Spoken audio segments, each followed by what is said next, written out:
Would you all get your seats, please? Take your seats. We're so excited to have you here tonight. I'm excited to be back. I have to tell y'all, I've been so sick for like 3 weeks, and no, it wasn't the Wuhan flu. But it was that East Texas ick that once it gets in your chest, it doesn't want to leave. So what I need to do now is I'm going to ask Mr. Fritz Hager to come forward and open us in prayer. Y'all know the right way to open any meeting is in prayer, particularly when it has something to do with the political world we're in, right? Okay. And then we're going to have pledges by Mr. Tom Fabry. So, Mr. Hager, please. Thank you very much. Please bow your heads. Heavenly Father, we are grateful that we can come together tonight in freedom to gather, to be with each other. Father, we're grateful that you have ordained government to be an agent of good, to be an agent of your mercy, and to be a terror to bad conduct. So, Father, we're grateful that there are people here tonight who love you and who want to fulfill that purpose in government, that they have given generously of their time to serve. So we're grateful for their presence here tonight. Father, I pray that you give us all wisdom. We need supernatural wisdom to understand these times. We know that wisdom, true wisdom, comes from you. And so, Father, you've promised that if we ask for it, you will give it to us. So we're asking for wisdom. Give us great discernment to understand what is true and what is right and what is just. Father, I pray for protection for everyone here tonight with all the sickness around. Pray that if we do get sick, that it's mild and we heal quickly. And for those, our brothers and sisters who can't be here tonight, because of that, we pray that you would heal them, Father. And we know that all healing truly comes from you. Pray all of this in the name of Jesus and the power of your Spirit. Amen. Thank you. And as y'all have probably noted today, we have endorsed Mr. Fritz Hager for County Commissioner Precinct 1 in Smith County. Mr. Tom Fabry, pledges. You all know the kind of world we live in today, the darkness that's out there, so this pledge means extra special things to all of us. Please join me. I pledge allegiance to the flag of the United States of America and to the republic for which it stands, one nation under God, indivisible, with liberty and justice for all. And now to the great state of Texas. Honor the Texas flag. I pledge allegiance to thee, Texas, one state under God, one and indivisible. Yes. Thank you. How many are here in a Grassroots America event for the first time? Do we have any first timers? Great. We're so thankful that you're here. And you got handouts tonight that tell you about some other candidate forums that we will be taking on this month and some other meetings that we have. I want to tell you that because of God's mercy and grace and because of his favor, Grassroots America is the largest, all-volunteer-led, constitutional conservative action organization in the state of Texas, and we're so thankful for that opportunity to serve. We are going to talk about the rules a little bit before we get started, because I want you all to know this is not the first candidate forum that we've ever had. We've been doing this a long time. I'm 30 years into this, so I love it, though, every time we have a chance to talk to people who really want to serve their fellow man. And so tonight's a great blessing and opportunity. So for the rules of engagement tonight, I want to start off with audience decorum and good manners, because those will be maintained at all times in our meetings. Now, I don't believe anybody that's in the audience is here to disrupt, but should they be, that won't go well for you. We simply don't put up with bad behavior. There's plainclothes security in the crowd, and so we know how to help you find the door if we need to. So again, though, we are happy that you're here. You're welcome to applaud, but we won't allow anyone to yell at candidates. And yes, I have been at forums before when people decided they wanted to yell at candidates. We don't allow that here. So don't yell. Don't challenge a candidate. Don't challenge the moderator. That would be me. This is not the place for rude, crude behavior. We welcome you, but we ask you to please display courteous behavior toward your neighbors and be respectful to those who are here to be informed. Please silence your phones, and if anybody still runs around with a pager, silence that too, please. And if you happen to get a call, please don't answer it until you're completely outside that door. Because I'm going to tell you, I've been a candidate before and I'm a public speaker. And you know, you can have a train of thought going and somebody's phone plays, I don't know, Dixie, the theme song from Dr. Zhivago, something like that. And sometimes that idea just goes right out of your head. It is hard to be a candidate. It is. So let's respect these gentlemen tonight and let's not have any distractions for them, please. Please, please. No candidate or campaign staffer has seen the questions. In fact, nobody has seen the questions that will be asked tonight except me. We don't believe in leading the witness. We want to see what these candidates believe, what their core values are. The candidates may stand or remain seated to give opening and closing statements. Candidates were given the time limits and the order of the program in advance. Candidates drew numbers and will introduce themselves in that order. Each candidate will have 2 minutes to introduce themselves. This will be followed by questioning. Each candidate will have 1 to 2 minutes to answer the question based on the moderator's instructions. We are not looking for bumper sticker sound bites. The questions are designed to bring out the candidate's core principles, values, skill sets, and the intent for the office which they are seeking. There will be no additional time given for rebuttals until the end, where candidates will have 2 minutes each to rebut, to bring up a completely new topic, or to finish a point on a previous question. Time limits will be enforced. Mr. Fabry is our timekeeper. And candidates, if you are mid-sentence, finish that sentence. But you may not start a paragraph, and certainly not a new chapter. Okay?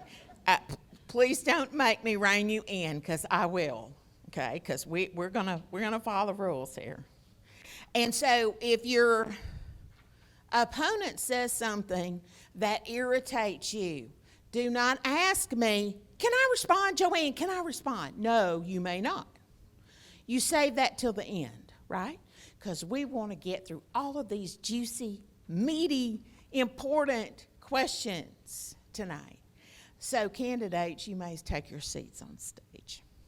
Thank you all again for being here, and we will get started.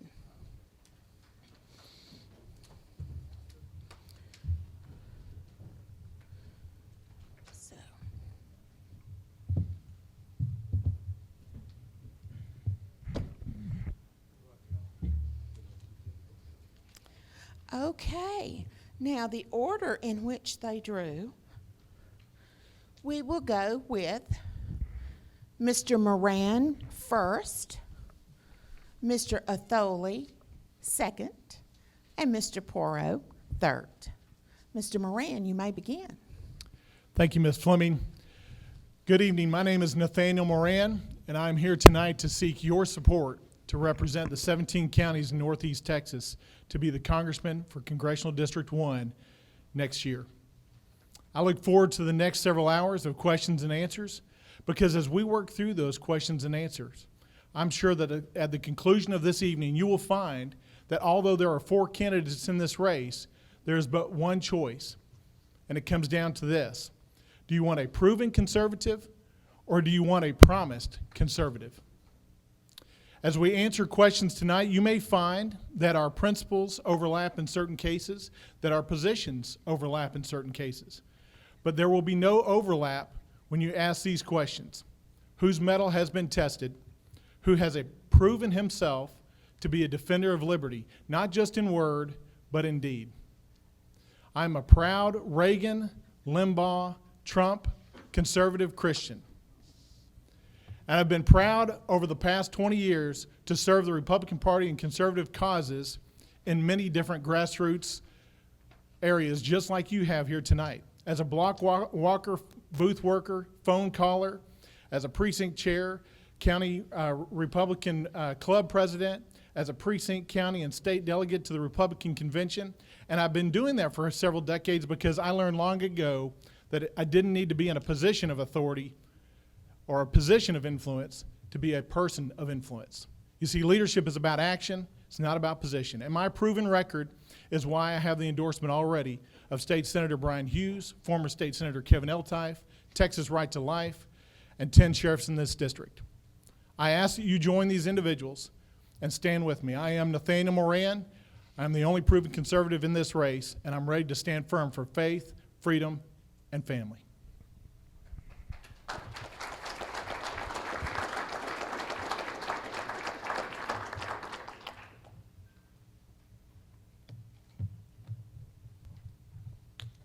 Hello, can you hear me? Hey, y'all, good evening. My name is A.D. Atoli. I'm running for U.S. Congress, Texas District 1. The reason I'm running is very simple. I'm absolutely disgusted by what we see in our country today. The direction that these career politicians and the swamp has taken us is unconscionable.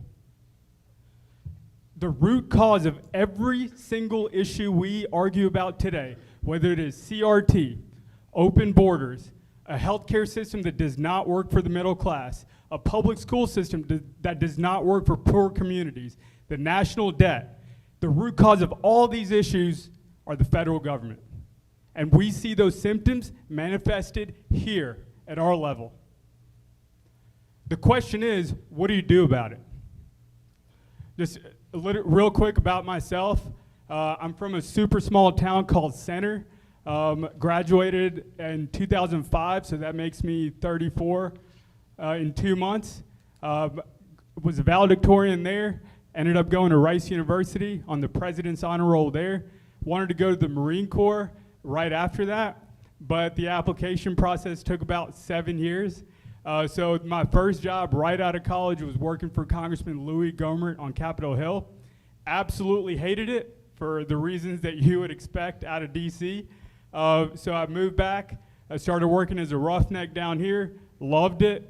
I worked my way up from a floor hand, motor hand, derrick hand, to a driller who's the manager of the rig. And then finally, my application went through.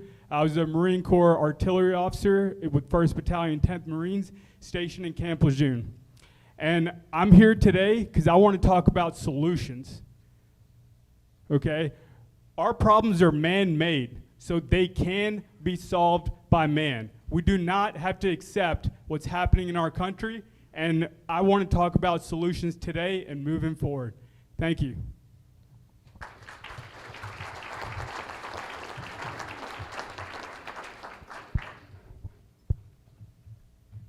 Good evening. Good evening. Thank you for all coming. My name is John Porro, and I'm running for the Texas 1st Congressional District. Why am I running? The bottom line is that I couldn't live with myself if I didn't. This country is on the verge of being taken over by socialism, and socialism is evil. Every generation prior to this generation has handed off a free country to the next generation. We cannot fail as a generation. So why me? You might notice I'm not the smoothest of talkers. I'm not a career politician. I'm just a hard-working man adopted into a strong Christian community. You know, I'm not beholden to any of the wealthy in this district. I'm going to treat every county and every constituent from Hemphill to Texarkana over to Tyler exactly the same, because that's exactly what they deserve. So while I've been campaigning, I'm still working at the largest safety net institution in Dallas.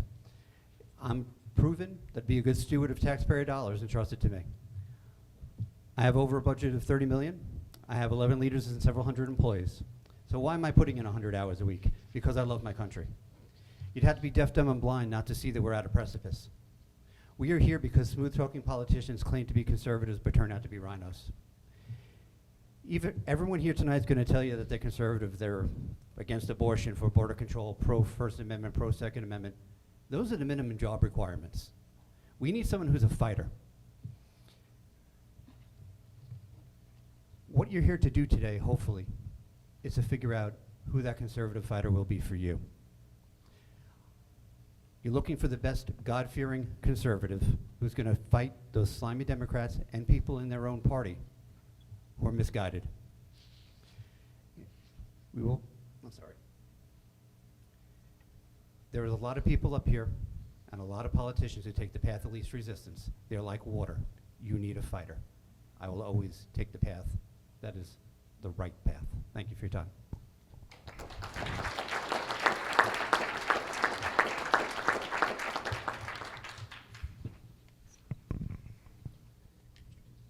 Yes. Okay, Mr. Porro, you will get the first question. State your position on red flag laws.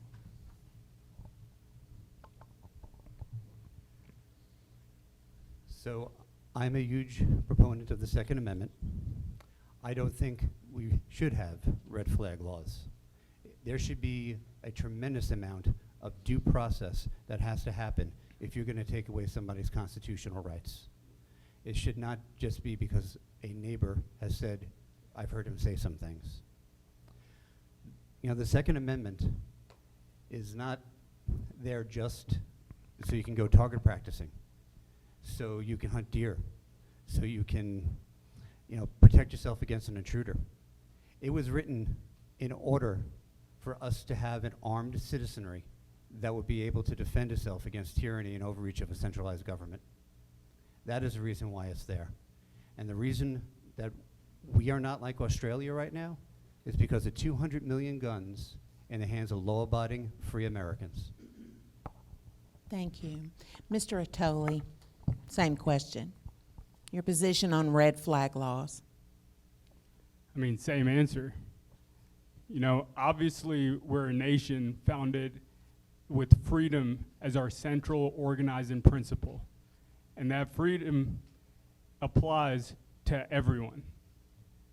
Okay, and with red flag laws, what we're doing is we're taking away people's freedoms before they have a chance to go through the judicial due process. So obviously it's unconstitutional. Obviously it shouldn't happen. The question is, what are our solutions to the school shooting problems? Because this is why the liberals even bring up red flag laws, right? Our solutions as conservative to school shootings is extremely simple. Community health, right? We know that school shootings are a problem of the heart, and problems of the heart cannot be solved by a centralized federal government. Problems of the heart must be solved by the community. And I'll stop right there. Okay, all right. Mr. Moran. I agree on the substance of the answers in this regard, that the Second Amendment is one of our strongest and most foundational freedoms and liberties in the United States. And we must protect the Second Amendment at all costs.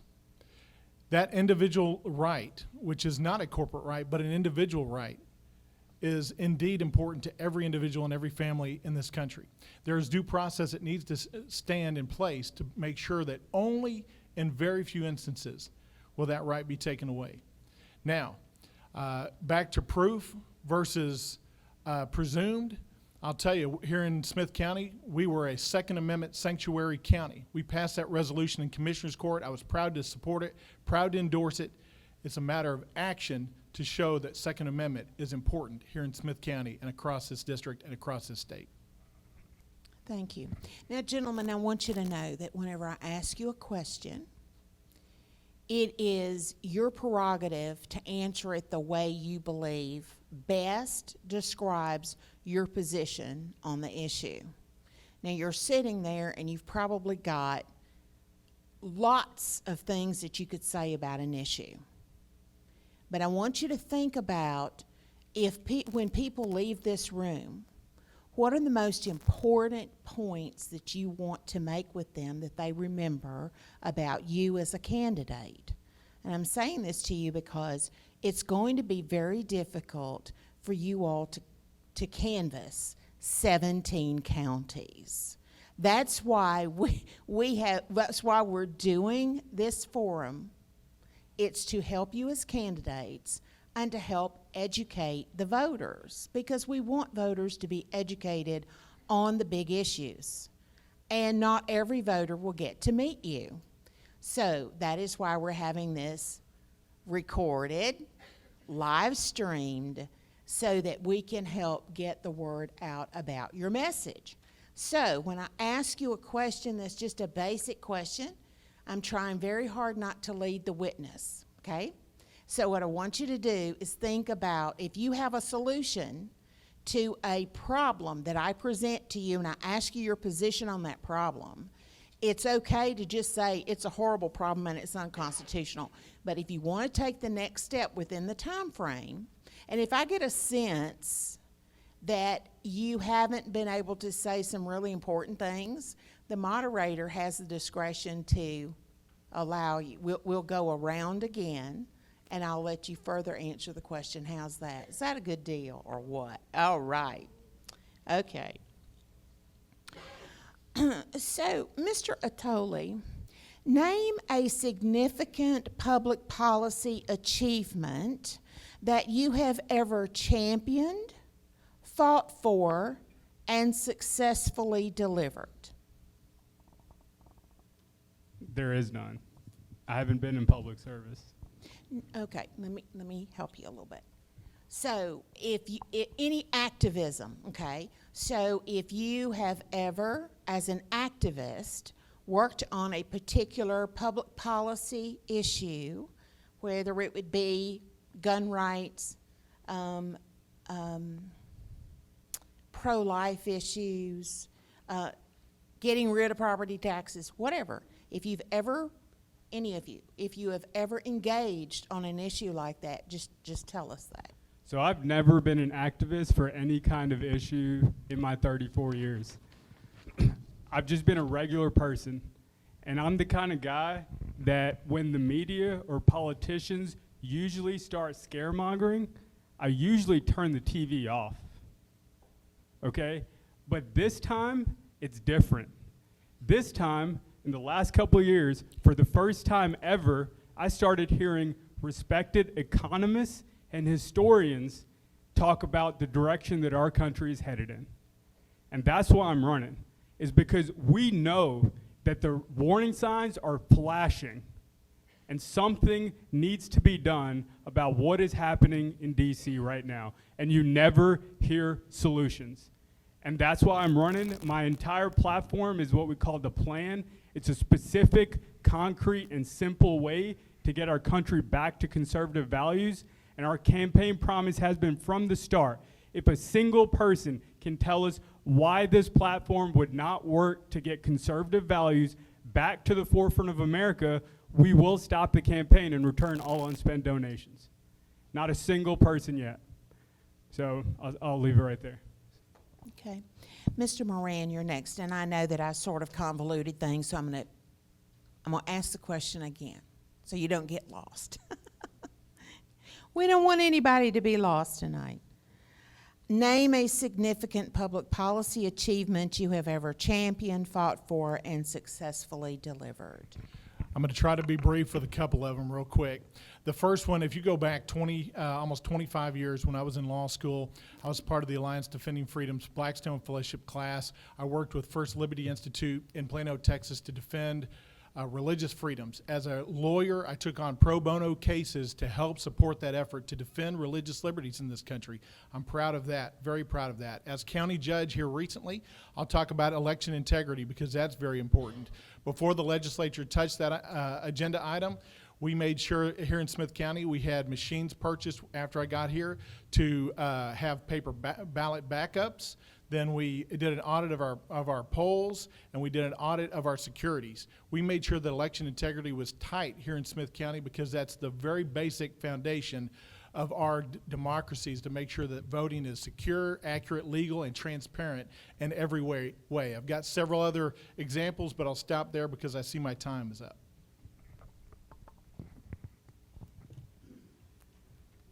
I have also never been an activist.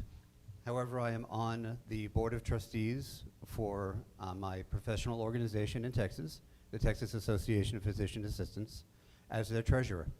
And as such, I've been down multiple times in Austin testifying on bills that would affect my particular profession's ability to be able to practice and to be able to provide care to the people in Texas that need care. So one of the reasons why I have never been an activist out in the streets about right to life, about Second Amendment rights, I thought the people that were actually doing it were doing a good job. Unfortunately, what I've seen in the last 4 years has showed me that they have failed their fiduciary responsibilities, and it was time for me to get off my couch. Thank you. Okay, we will begin the next question with Mr. Moran. Do you see any correlation between how the Patriot Act evolved and how federal emergency COVID policies have taken off? Yes, and I'll tell you why. Because when there's an instance in this country where a seeming emergency arises, and the Patriot Act came in that time frame where we felt like there was a real need for strong national defense, which there is absolutely, and I'm a hawk when it comes to national defense, then government begins to overreach in so many ways, and it begins to intrude in the personal lives and the freedoms of all of us, seemingly looking for a good answer, but finding a process that erodes our rights and our liberties. The same thing has happened during this COVID time frame. Is government, well-intentioned as it may be, set out to maybe try to do the right thing, but they did it in the wrong manner. They didn't use the legislative process. They used executive action.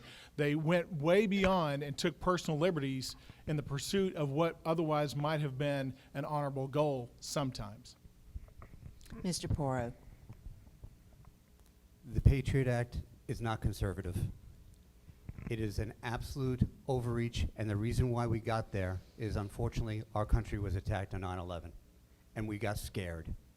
And now COVID is here, and the same people are trying to scare us to give up more rights.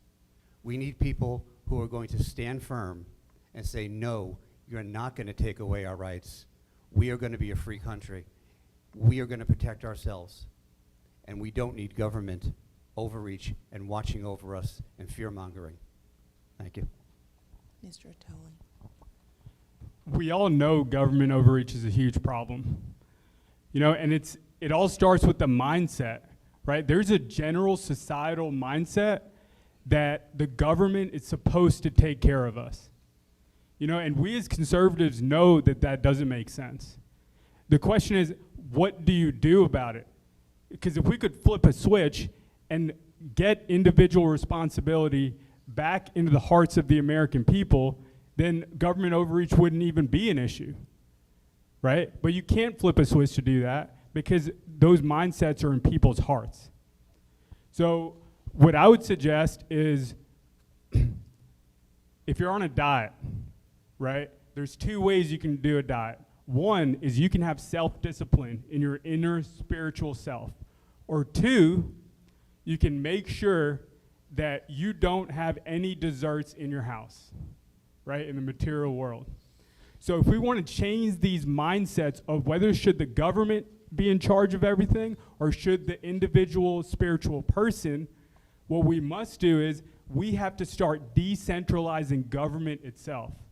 Once society starts seeing that the federal government isn't doing things and they're passing responsibilities to local and state governments, then that's when people will start changing mindsets as to whether they should believe in individual responsibility or hand it off to somebody else. Thank you. Okay, Mr. Attoli, it's your turn to take the first approach to a question. Freshmen congressmen don't get many opportunities to speak in a meaningful manner in committee or on the floor, unless they're alone on the floor, especially if they're in the minority party, which we hope that we will not be in the minority party. How do you plan to make your mark for the people of Congressional District 1? How many times have we heard this when politicians run for office? Hey, vote for me and I'm going to fight for you, right? And then what happens? It doesn't happen. Why is that? It's because Congress doesn't work like you think it works, okay? Congress is a high school, and the seniors run the show. And if you're a freshman going into this high school and you think just because, oh, I have great ideas, or I'm a nice guy, or I raised all this money, I got all those votes, the seniors don't care. Hey, you seem like a nice guy, play along with the system, raise money for us, and in 10 years we'll give you a committee chairmanship, right? But by that time you're part of the swamp already. As a freshman, what I want to do is I want to be in Congress, but I want to work outside of it. The main thing that we need to do as Republicans to win on the battlefield is we need to explain conservative policies to Americans. Once we get Americans on our side, that's what puts pressure on Congress. You cannot go in there and be part of the swamp Time. and work with the system. It does not work.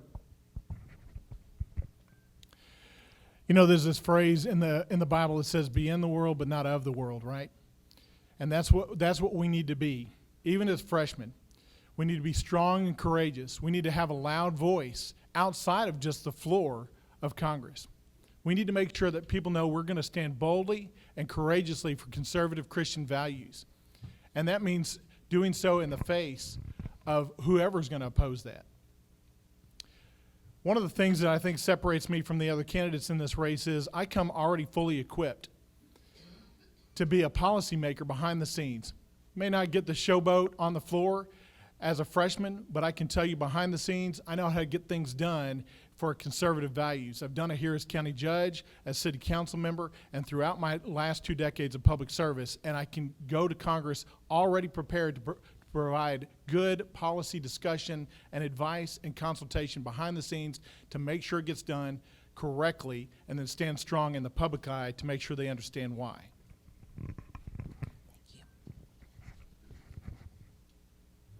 You're absolutely right. There's a lot of freshman politicians who do not get to make a mark. I will not be one of those. I will not be one of those. You have to have sharp elbows. You have to be willing to push the envelope. You have to be willing to push your colleagues. I think everyone knows Marjorie Taylor Greene. I think everyone knows Dan Crenshaw. They haven't been there forever. But they use their platform, they use their voice, they use their conservatism, and they get the job done. You need to not be shy. You need to not be a wallflower. And you need to stand up for what the people sent you there to do. And that is to lead and to make conservative Christian decisions. Thank you. Thank you. Okay, we'll begin with you this time, Mr. Porro. Let's talk about inflation. We learned this week that inflation is allegedly at 7%. Do you believe that is an accurate rate of inflation? Why or why not? So I am not an economist. I cannot possibly know if they've done their math right, but if Joe did it, it's probably not right. Now, it is really unfortunate that over 20% of the money in circulation today has been printed in the last 2 years. And that is because we have shut our economies down and we have not been conservative in keeping our schools, our country open. If we didn't shut down our schools and shut down our economy, we wouldn't have people getting subsidies and there'd be a workforce. We wouldn't have these issues with stuff not getting to your supermarket in time. We are the cause, the Democrats are the cause, and we went along with it. And we need people that are going to go there and say, no, it's not conservative, to put our future into debt. Mr. Atoli. No, it is definitely not 7%. The way they calculate inflation is called a consumer price index. What they do is they compare how much stuff costs now versus a year ago. Okay, and what they did this year was they charted everything on a map, and then the outliers, the stuff that got a lot more expensive and stuff that got cheaper, they just took out the outliers. And so they call it 7%. So if you're a congressman, how do you figure out for sure what is happening? And I had to do this in the Marine Corps all the time. My unit that I was in charge of was over 100 Marines. Okay, we had multiple layers of people before it got to me. So anytime I heard a statistic that didn't make sense in my heart, I did one very simple thing. I just go and talk to the Marines, the most junior Marines, and they know, and they will tell you. So with this inflation, if you want to know what the real answer is, just walk outside of DC and go talk to small business owners and ask them, hey, are your prices 7% higher than they were last year? I already know their answer. Mr. Murray. I agree that the number is incorrect. This is Al Gore fuzzy math 2.0. What we're seeing is a verification that we simply cannot trust this administration. They're not going to tell us a straight answer. We've got to have folks that are willing to dig down deep and understand really what's going on the ground floor.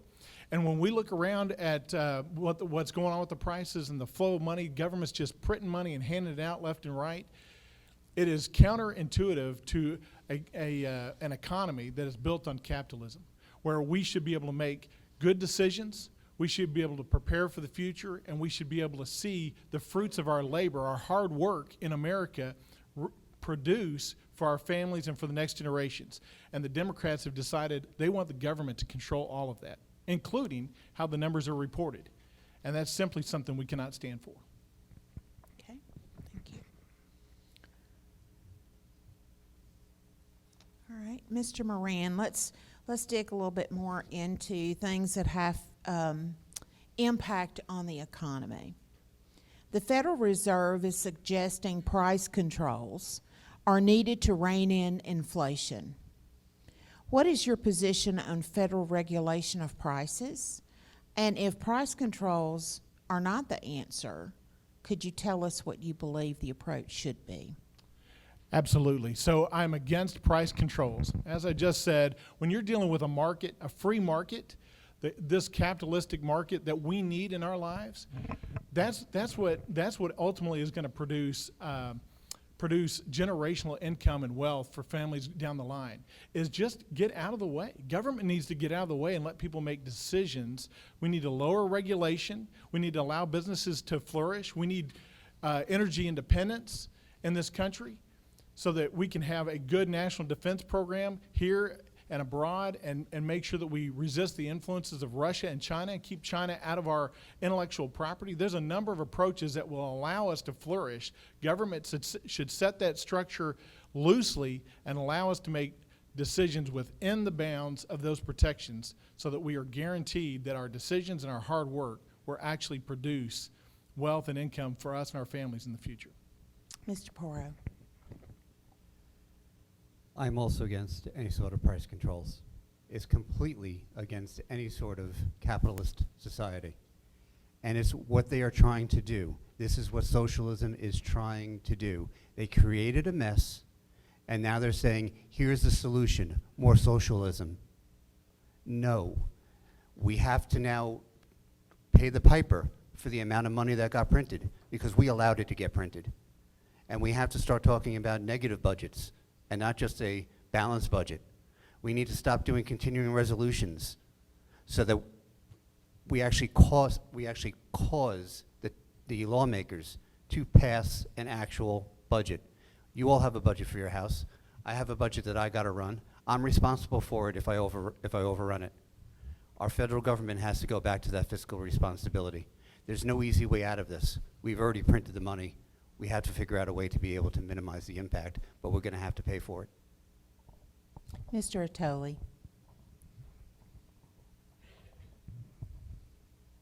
Obviously, price controls are wrong, okay? Economists have been debating this for hundreds of years. It's been proven incorrect in the real world consistently, and any conservative knows that, okay? The question is, what do we do about the Federal Reserve suggesting that right now? For those people that don't know, the Federal Reserve isn't even really a government institution, okay? It prints money for us, but they're not beholden to most government rules. And I'm a huge proponent of ending the Fed, or if not that, then at least auditing the Fed. All right? There's multiple reasons why that is. We only have 30 more seconds, but the biggest thing we need to do is we have to get out to the public why the Federal Reserve is so harmful to the American people, okay? And the Federal Reserve is the #1 reason why your grocery prices are high right now. It's the #1 reason why these small businesses have much bigger expenses now than they did last year. So it's that education piece, which is what I want to do as a freshman, and go explain to people how much the Federal Reserve actually hurts Americans instead of helping them. Okay, thank you. So, Mr. Atoli, I believe that we take you. First question, yes. Please cite any United States constitutional provision that gives jurisdictional authority to states to address illegal immigration. If you believe there is, okay, I'll say it again. And so, let me say this. If you believe there is one and you know it, state it. If you don't believe there's one, state that. If you don't know, it's absolutely fine to say, I don't know.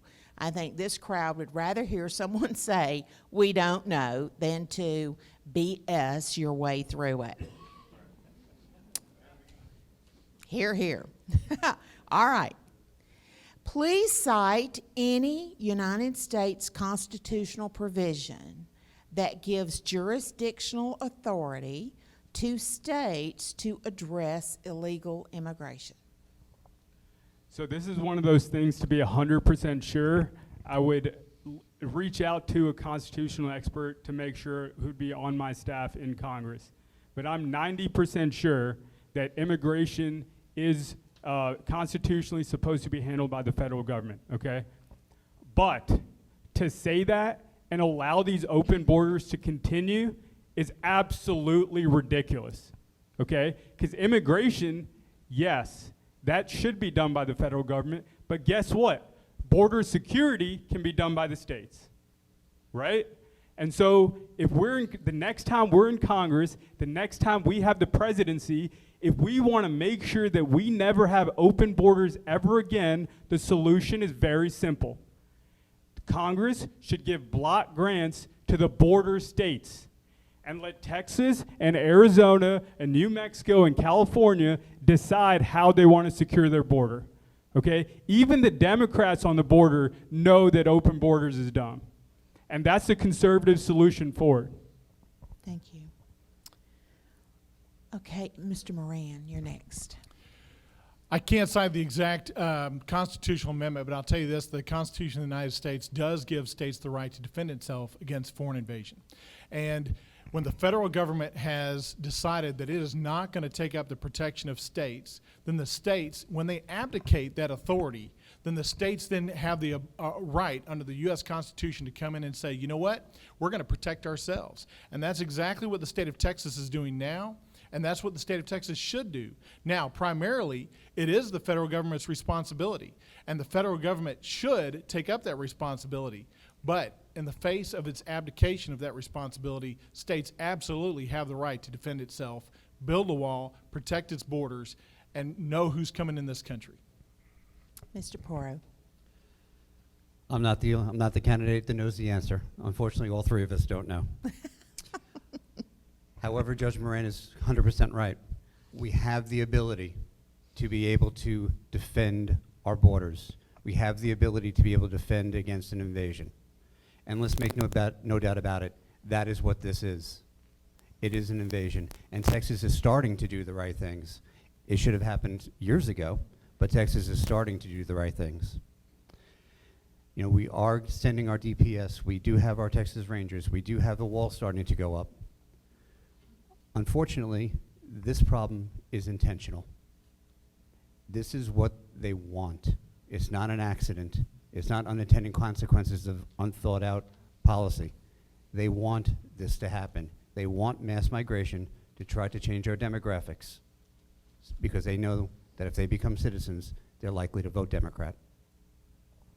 Okay, Mr. Porro, and you go first on this next question. So we're going to stay on illegal immigration for a bit.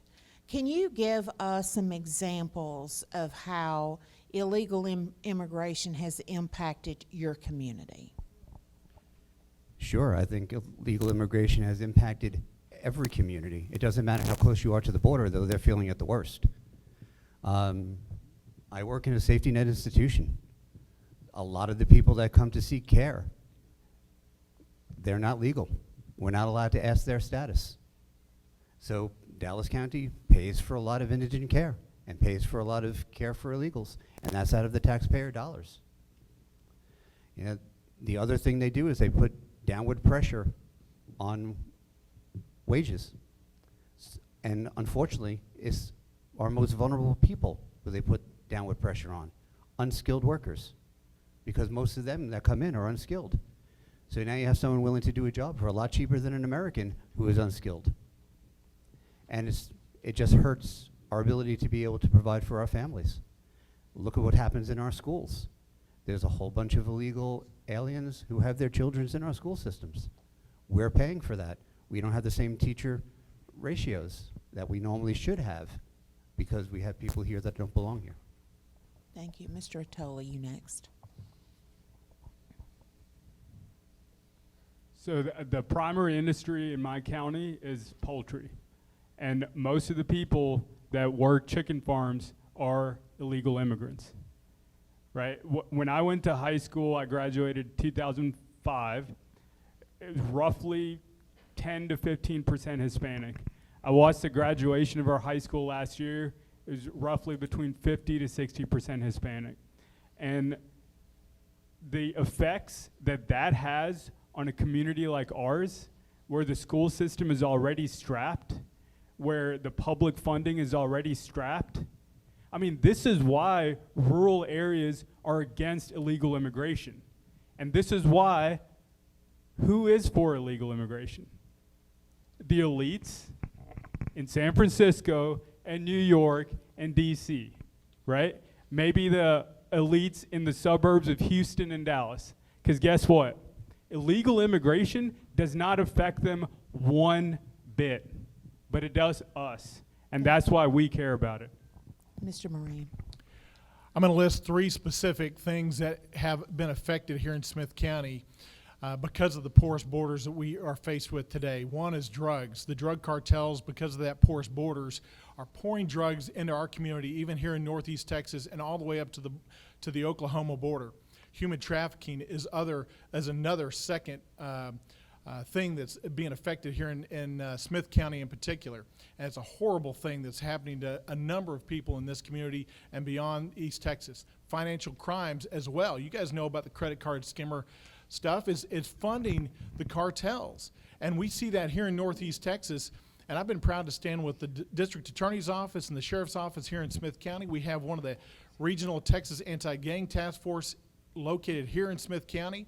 And then this last week, we started up our financial crimes unit that is a statewide unit that fights against financial crimes, fighting against the cartels and fighting against the funding of those activities, drugs and trafficking. Mm-hmm. Thank you. Okay, we're going to stick with this. So where are we next? Mr. Moran, so we're going to let you go next. So state your position on deferred action for childhood arrivals, and we're going to take 2 minutes. Mr. Fabry, we'll take 2 minutes on this question for each of you, because what we're looking for are solutions, what you believe the solution to the issue is with deferred action for childhood arrivals or DACA. Listen, I know that there is a human element involved in families that are struggling to find a way in this world. But we have to enforce the rule of law. That's where it starts.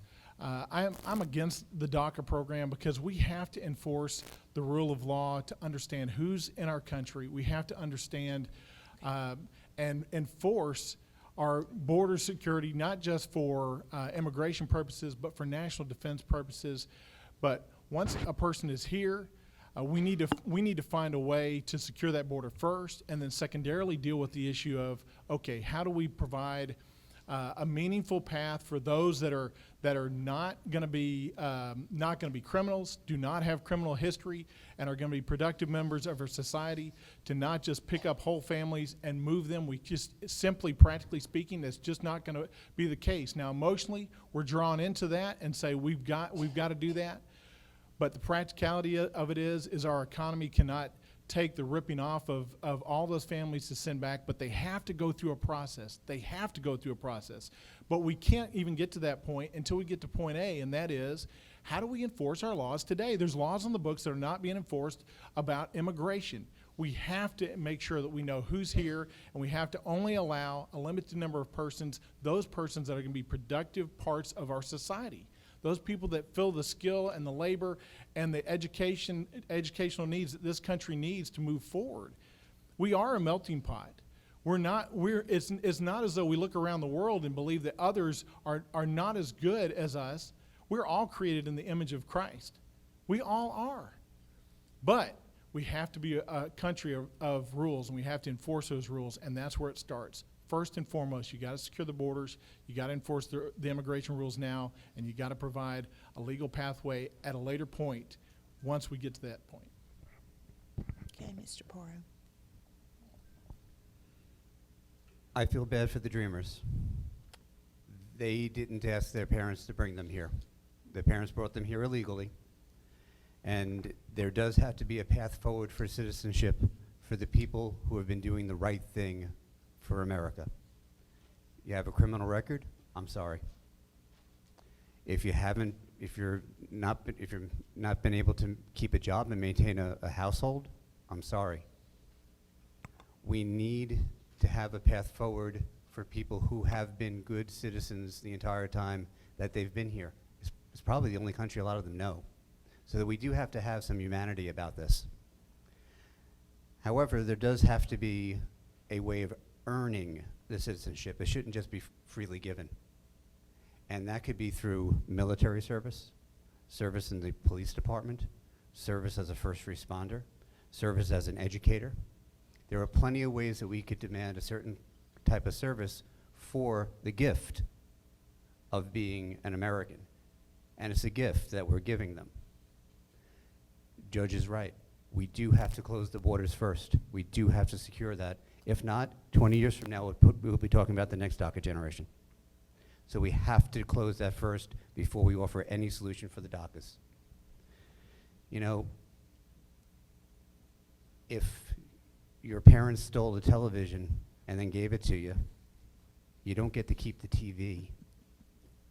You eventually have to pay for it. Mr. Attoli. So I'm not really well versed in DACA itself, so I don't know if I should talk about it. I can talk about what I think should be done with immigration reform, but I'm not good with DACA. Proceed. You want me to do that? Okay. Yes. Obviously, I think we can all agree before anything happens with immigration reform, got to close the borders, obviously, right? What's the next step after that? Then we need to look at the people that have actually been here, right? We need to look at, were they productive citizens or not? The first thing we need to do after closing the border is actually execute the laws we already have, right? We know there's many illegal immigrants in America right now with felonies that should be getting deported, but they're not, right? We know there's illegal immigrants in the country right now that are breaking multiple laws that should be getting deported, but they're not. And then we also know there are many illegal immigrant families that are actually good for their communities, right? I know many back home in Center, and they have integrated into our greater community to where we really don't want a lot of them to leave because we know they're good people.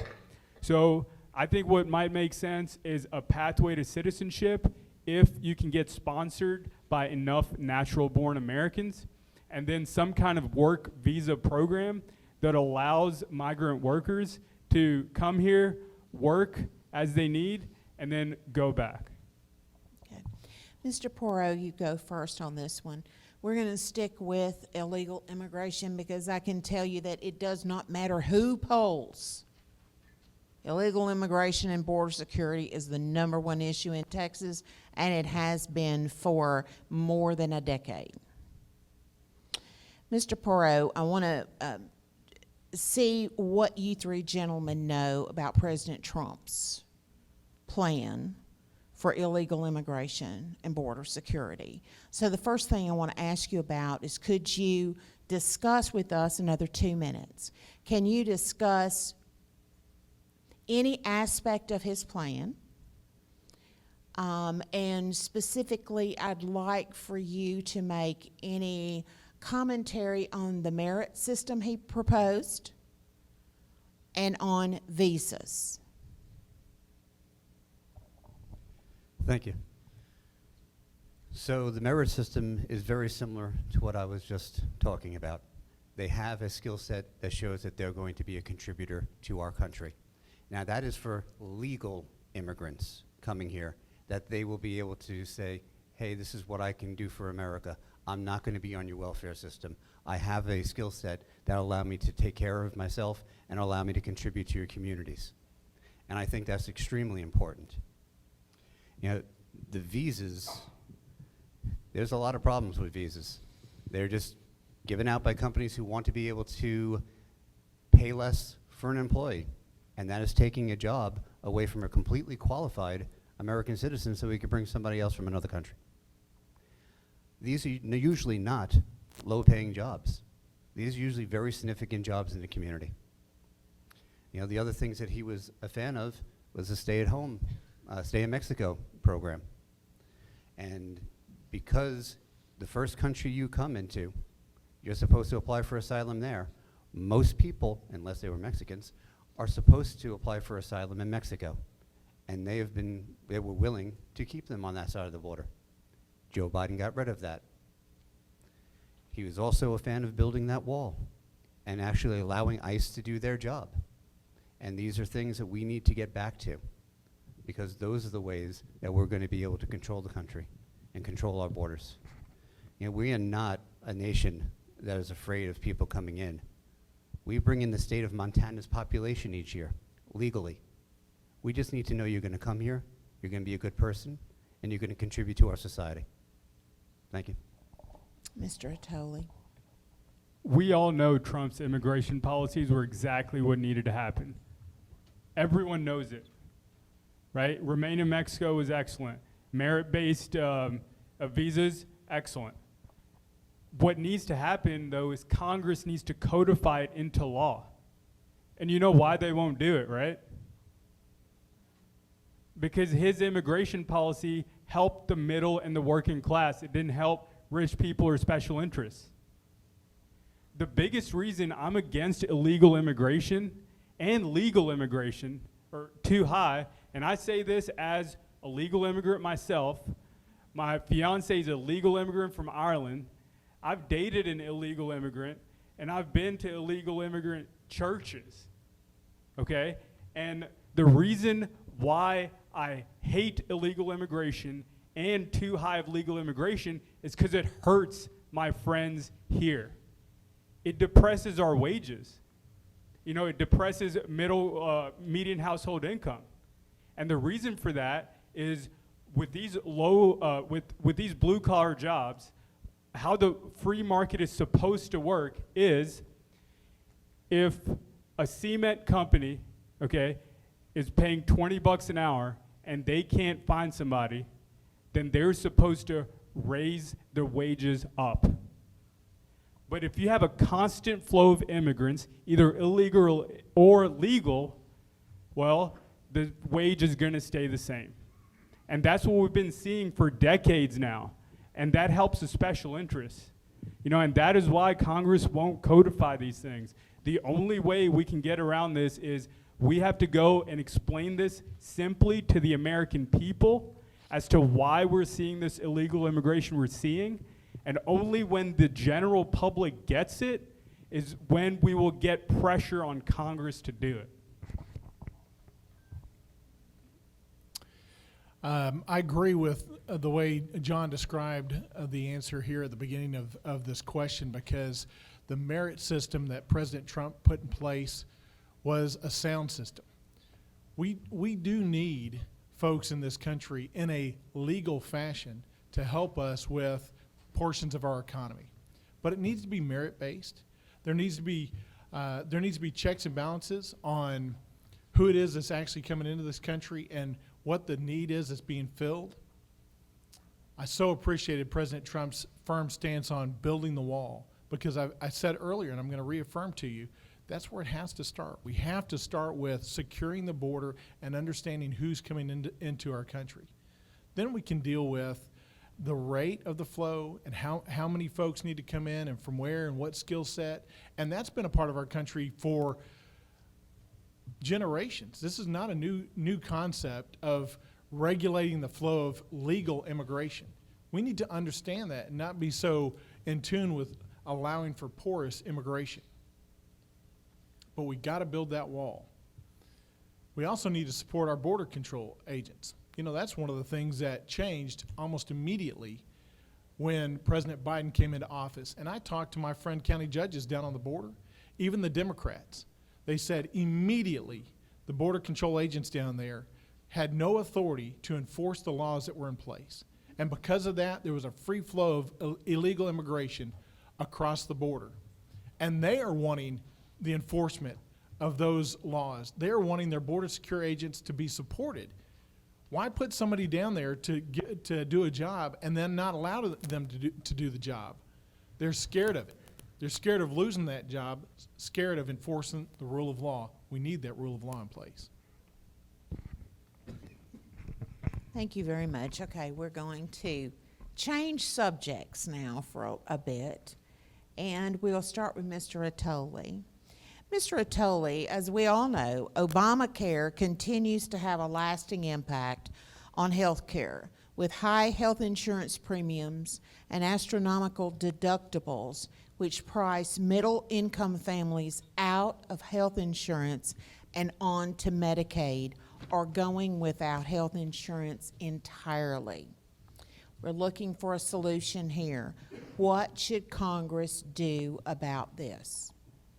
Obamacare was a 2,000-page abomination written by a health insurance executive. So is it any surprise that it funnels money straight to pharmaceutical and insurance companies? It's not. We need to repeal and replace Obamacare, okay? But we already tried, right? In 2017, and it failed by one vote in the Senate. Why? Because the mainstream media painted it out to be, well, that's just Republicans trying to save money on their taxes, and they don't care who they hurt in the process, right? And so we lose that fight with the general American public. If we do this again, and not if, when, because it has to happen, how we explain repeal and replace is very simple, okay? We need to return to a free market on a national level, right? Because everyone agrees, even liberals, that's what keeps the prices low and the choices for everyone. But then our Achilles heel is, what do you do with the folks that can't afford it? You're going to have 5, 10%. We are a rich country, right? We can't just let people die. And now our answer is simple. All the money that Obamacare gives to Medicaid and all the money that Obamacare gives to insurance companies as subsidies, you take it and you give it straight to the states. And the states can figure out how to help those people. Thank you.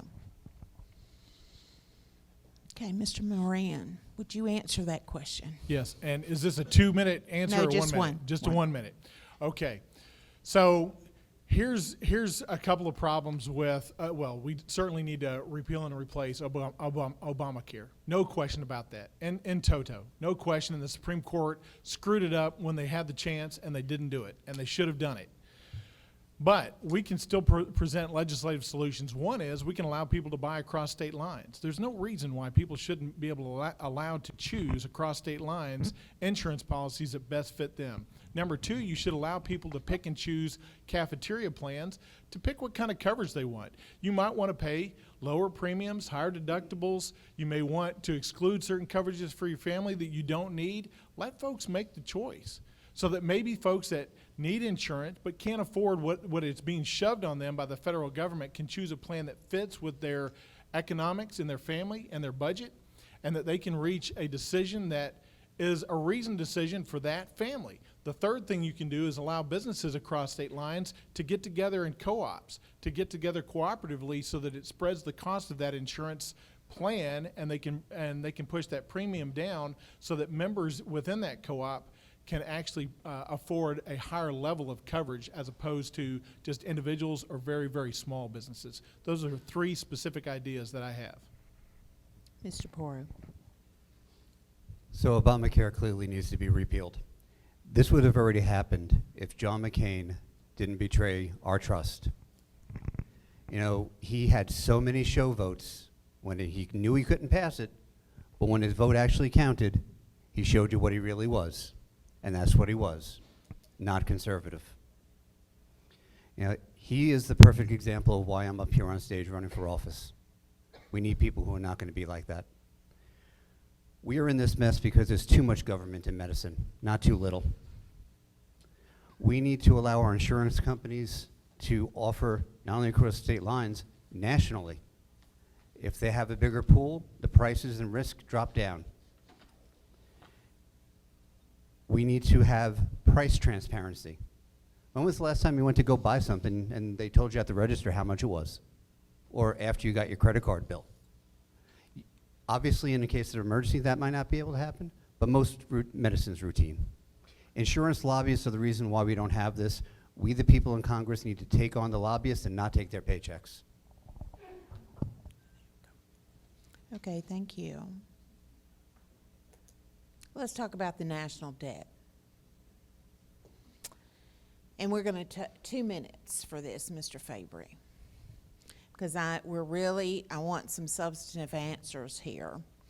The national debt is currently at $29.8 trillion, or $89,591 for every living person in the United States, plus the unfunded promises of Social Security, Medicare, and federal pensions. Those total approximately $104 trillion, which equals $134 trillion, or $864,000 for each taxpayer. If you could lead the charge to change this, what is the first thing you would do? Now, we must talk about the third rail here. We have to talk about Social Security and Medicare and federal pensions. And I know that is it's a deep, deep topic. But using your core principles and values and other skill sets that you have, Mr. Moran, would you tell us how you would begin to approach the problem? Yes. Two specific things I want to mention at the outset. One is we need a constitutional amendment for a balanced budget. That's exactly where it needs to begin, is because if we can't balance our budget year to year, we're never going to dig out of this mess. And if we can get a constitutional amendment to that effect, or strong statutory language to that effect, or for Pete's sake, let's just pass one balanced budget in a year. I mean, really, let's just do it once to begin to reverse that trend. That's the first thing we need to do. Second, when it comes to Social Security, when you start digging into the details of Social Security itself, the investments and the management of that money that we give over to the government and the repayment that we get at the end of our lives, as a result of that, investment is scrawny, to say the least. We need to allow folks to be able to privately invest some or a portion of that money, or a large portion, or all of that money. I mean, frankly, you can do better just playing the market generally over time than the return on the investment you're going to get. Even if you take any 10-year period of time with the stock market, you're going to get a better return on your investment through private investments than you are through giving your money to the government and then letting them return a meager portion of that at the end of your life, and telling you, frankly, that a lot of what you paid in ends up in somebody else's hands. It's wealth redistribution. Why are we letting the federal government do that? We need to provide an avenue for private investment of those dollars that we're putting in. All right. Thank you. And so we'll go to Mr. Porro next. So I guess the first thing I look is the couch cushions, because I think that should be about enough to cover it. It's amazing that we just think that these numbers don't mean something every time we vote to be able to allow more government to happen. The government is way too big. It was never meant to be a major employer in this country. So it shouldn't have all of these pensions. And the first thing we need to do is start looking at our government in ways to make it smaller. There's no reason to even have a Department of Education. Last I read the Constitution, that was left to the states. We can get rid of a whole bunch of salaries and a whole bunch of employees and a whole bunch of future debt. There is no reason why the government is anywhere near as big as it is. Now that's called draining the swamp, and that's what somebody tried to do, and he took a beating, but it's a battle that needs to be fought. Now as far as Social Security goes, I'm looking outside at this room, and I think a lot of you might be on it. Well, the government made a promise to you, and we can't back out on it. So for the people who already have gotten to the point in their lives where they're already past the point where they can change their finances, we have to make good on that promise. Now, I do think we need to talk about phasing it out, because it is just pure socialism. And it may be a phased approach. And you know, we're not the only ones that pay into Social Security. Every single employer in this room, you know you pay into Social Security. If you can keep your own Social Security money, and your boss kept the money that he gave for you, he probably can give you some of that. So not only would you get your Social Security to invest, but he'd give you some of what he was given. And that comes down to personal responsibility.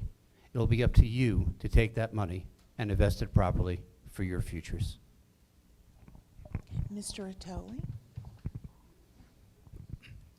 We all know that the rise in healthcare prices is the main driver for the debt. Okay? Now here's a question. Why is the debt so high, and why does it keep increasing no matter who is in power? It's because it's a systematic problem. Okay? If you look at a chart of American debt since our founding, it does this, okay? And then in the 70s, it starts doing this. Same thing with the federal deficit. It does this for hundreds of years. And then the 70s, it does this. Why that happened is LBJ's Great Society program of the 60s. Just in that one decade, we multiplied by 5 the government regulations coming out. So what ends up happening is, how many people here work in a business? It's like if you have a business and the same person that writes the checks also does the audits. Right? It might work out for a few years, but as you go for a few decades and people change positions, etc., your company is going to start bleeding money. And that's what we started doing in the 60s, and now we're seeing the effects of that now.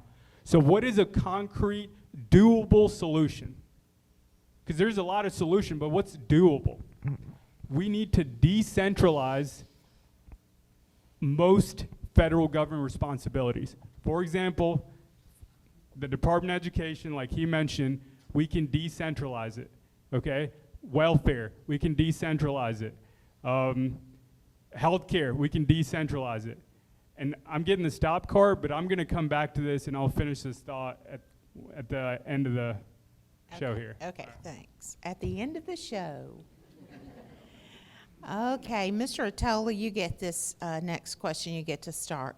Okay, so think about, I don't know if any of you are math wizards or not, but we're talking about simple equations here, okay? Simple equation. There's a part of the discussion about the national debt that is never, ever talked about, except when people are trying to run as conservatives. And they'll talk about it for just a little bit, and then after they're elected, they never say another word about it. What is that? So think about an equation. What is the part of the discussion about the national debt that is never, ever talked about? Name it, and then explain it. Is it the mandatory spending? That's what I would say. Yeah. So when we talk about the national debt, what we have to remember is our budget and the way the laws are written, roughly 70% of what we spend, maybe a little more actually, is automatic. That means that Congress doesn't have control over it. It's called mandatory spending, and they have to, it's automatically budgeted.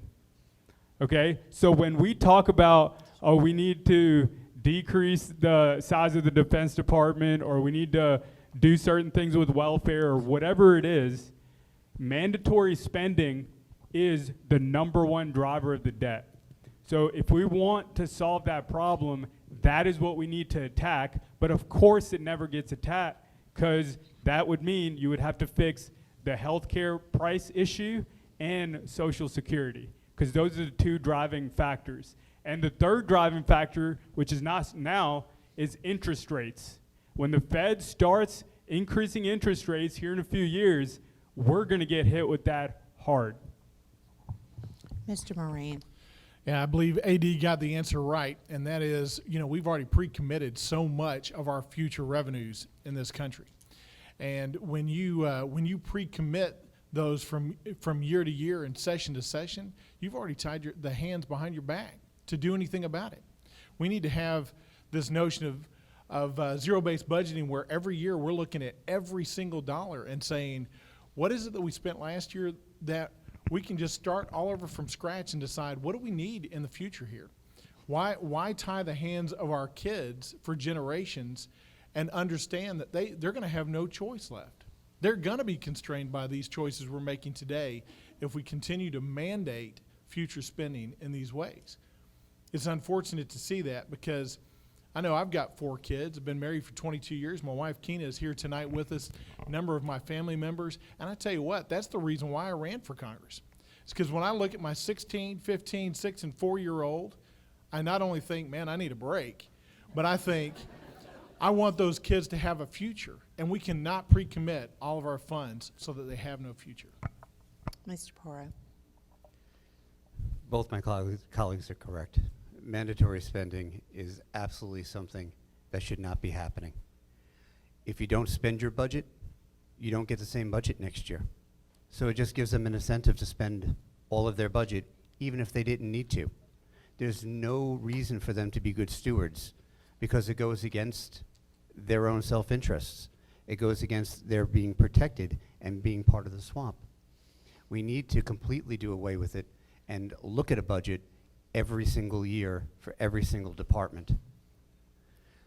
So I completely agree. We need to be doing balanced or negative budgets that are passed every single year with no continuing resolutions, and you give approval for what we say we need, because that money came from you and it should be spent appropriately. Okay, so this will be 1 minute. I want to stay in this vein of thought and discussion about spending. So let's take the mandatory spending off the table, because there's actually some other things that we can consider. So, Mr. Porro, can you name a department or departments of the federal government that are blatantly unconstitutional, tell us why they're unconstitutional, and what you as a congressman would do about it. So I want you to think, okay, they've elected me to do this job, and they expect results. So what am I going to do to try my best to deliver those people in Congressional District 1 results? Because they are people who will just take a bite out of my britches if I don't bring home results. So what are some big chunks of the federal government that you think we could live without? Well, there's one big chunk that's completely unconstitutional, and I already made mention to it. It's the Department of Education. It doesn't belong in the federal government. It should be completely done away with. This should have been the last Secretary of the Department of Education. So I would be completely fine with voting for that department to be destroyed. Now, when you look at the federal government, there is so many different places where we can trim the amount of people that we have doing this work. You know, you look at the IRS. They just added a whole bunch of people. Well, why is that? Is it because we're really untrustworthy? Or they're looking for ways just to take more money from us? That is certainly a part of the government that also has way too much power and needs to be reined in. It's not unconstitutional, but it needs to be controlled. And obviously, considering what you saw with President Obama, there's a lot of proof to that. Okay, Mr. Attoli. In general, any department that was created in the 60s and 70s needs to be rolled back. Okay, that's a general rule of thumb. So we're looking at, you know, HUD, energy, education, etc. Now, we all as conservatives know this, and we talk about this, and we campaign on it, but obviously that hasn't happened. So how can we make that happen? Why hasn't it happened? Well, one reason is we have a bunch of squish rhino Republicans that don't actually believe that that would be good for the country. Well, I would tell them, go look at the stats, and then they'll know. So what can we do, though? Because even your general American public is not going to accept killing the Department of Education, right? What I would want to propose is we need to squish all of them into one department called Department of the States. And that department would just support the states in carrying out these institutions like education or energy policy or whatever it is. And I think that's a good median ground to get people used to the idea of, hey, we don't need a bunch of different cabinet level agencies doing things that states should be doing. Mr. Moran. There is so much that's going on at the federal government that should be handled at the state government. I love what John said about the Department of Education. That's number one on my target list. That needs to be reserved for the states because as we're seeing through critical race theory and other Marxist cultural implications in our school districts that are getting pushed down from the federal government, you know, we trust our local school boards to make decisions. Why? Because of the families that we live with and live beside and go to work with. They're the people that understand the nature of our community, and they're the ones that need to make the decisions day in and day out about what happens in our educational institutions. Another one that needs to be done away with is Health and Human Services.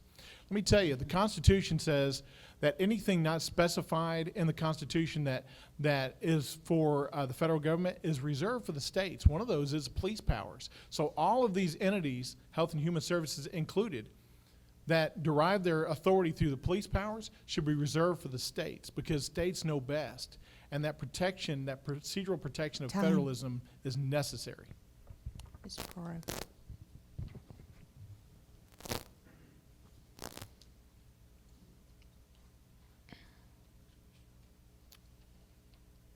Okay. Okay. Let's talk a few more minutes about education, and I'm still trying to extract from you gentlemen some ideas about how you would do things differently, so let me try to help you along a little bit. There's this thing called the Texas Congressional Delegation. They're, made up of Democrats and Republicans. So I'm not talking about the donkeys right now. I'm talking about Republicans. There's zero collaboration among Republicans in the Texas delegation. They apparently don't talk to each other. There are no strong initiatives that they unite around to fight for Texas in D.C. They just don't. They don't, as a unit, as a group, come back to Texas and hold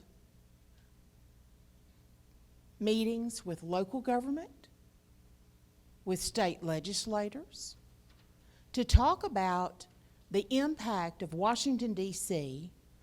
on the state and local level.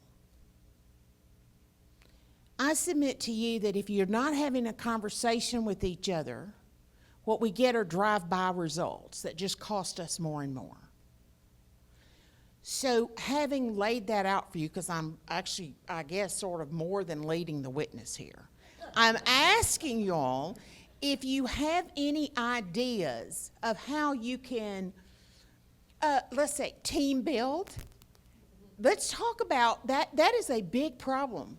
It is a huge problem. And activists, leader activists around Texas are always talking about how we never hear a united Congressional Republican Caucus message coming out of Texas to D.C. So how do we fix that? Who's supposed to be next? Mr. Moran, Judge Moran, would you make a stab at that? I'll do my best to make a stab at this because as county judge in Smith County, I feel like that I've successfully navigated these waters. Anybody that knows anything about county government knows it is very divisive. And now the snakes in Washington, D.C. are a little bit bigger. They got a little bit bigger bite, and that pit's a little bit larger. But I can tell you over the past 5.5 years, I've successfully navigated policy here in Smith County from a liberty standing viewpoint without compromising my principles, but with working with others, because you can do that if you treat people in a dignified manner. When we enter the political arena, we do not check our biblical worldview at the door. And there is a set of standards of how we treat and deal with folks that is the same outside of politics as it is inside of politics. And I have successfully shown over the past 20 years I can build relationships with folks, get things done on a policy level without compromising principle. You must be bold and courageous, but you must treat people with dignity and respect and communicate. Mr. Porro. Absolutely. So it's not just up to them to reach out to whoever the representative turns out to be. It's also up for the representative to reach down and try to get in touch with them and have conversations with them as well. Because we're supposed to be here representing what you need in this district, and education is obviously one of them. So it's absolutely, the onus is on us to also make sure that we are talking to them. Now, that being said, you have to be a consensus builder. And that is part of what my position in Parkland has helped me be with. I am not the ultimate decision maker, my CMO is. So I have to be able to build consensus with people who don't always agree that my priority is the most important priority. So you have to be able to work with people who have a lot of overlap with you, and there's going to be some people you're just not going to have any overlap with, and they're not the people you want to compromise with anyway. But there are plenty of people in the room that are, and that's where you have to stick. Okay. All right, Mr. Attoli. Yeah, so I think this is a problem that probably all of us have seen in our various industries and wherever we work. And I saw this in the Marine Corps all the time, which is things don't happen and people don't get together for a very simple reason. It's because no one organized. You know, that's all it is. You just need one person to take initiative and say, hey, this is what we're doing. Does everyone want to meet at this time and we can talk about these things? But what it takes is initiative, you know, and you see that. I saw that in the Marine Corps, saw that in the oil field. It's to get people to work together is very simple. You just take initiative, You make sure that goals and visions align, and that's it. It's that simple. Thank you. Okay, this will be a 1 minute, and we'll start with Mr. Porro. Unfortunately, some members of the Texas Republican Congressional Delegation voted to remove historical monuments in Washington, D.C. And I'm restraining myself from saying who needs to be fired, so let me have a moment. I want you to answer this question, and I want you to answer it deliberately, what your position would be on historical monuments, not only in D.C., but in Texas. I would also want you to make sure that how you answer this question, because we're going to hold you to it. If you're elected and you answer a question like this here, we're going to keep this video like forever. And so, you know, historical monuments and history is an ingredient for culture that can be used in a positive way. So what's your position, Mr. Porro? Well, first of all, you have, unfortunately, some people who have shown that they need to have a primary opponent. My position would be you don't touch history. History is there to allow us to understand what has come before. And the old saying goes, if you don't remember history, you're going to be doomed to repeat it. So whether it's a Confederate statue that some people have in a square, okay, that is history.